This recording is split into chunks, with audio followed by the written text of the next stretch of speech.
ಖಾರ ಬಣ್ಣ ಮತ್ತು ರುಚಿ ಆಚಿ ಚಿಲ್ಲಿ ಪೌಡರ್. ಆಕಸ್ಮಿಕವಾಗಿ ಬೆಂಕಿ ತಗುಲಿ ಭತ್ತದ ಬಣವೆ ಸುಟ್ಟು ಕರಕಲಾಗಿರುವ ಘಟನೆ ಸಂಭವಿಸಿದೆ. ಬಳ್ಳಾರಿ ಜಿಲ್ಲೆ ಕುರುಗೋಡ ತಾಲೂಕಿನ ಓರ್ವಾಯಿ ಗ್ರಾಮದಲ್ಲಿ ನಡೆದಿರೋ ಘಟನೆ ಇದು. ದೊಡ್ಡ ಬಸಪ್ಪ ಎಂಬ ರೈತರಿಗೆ ಸೇರಿದಂತಹ ಭತ್ತದ ಬಣವೆ ಸುಟ್ಟು ಕರಕಲಾಗಿದೆ. ಹಸುಗಳಿಗೆ ಮೇವಿಗಾಗಿ 15 ಎಕರೆ ಭತ್ತದ ಹುಲ್ಲನ್ನು ಸಂಗ್ರಹಣೆ ಮಾಡಿ ಇಡಲಾಗಿತ್ತು.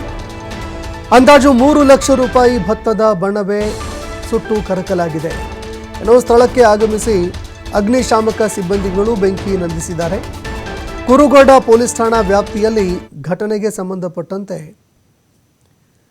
ಪ್ರಕರಣ ಕೂಡ ದಾಖಲಾಗಿದೆ.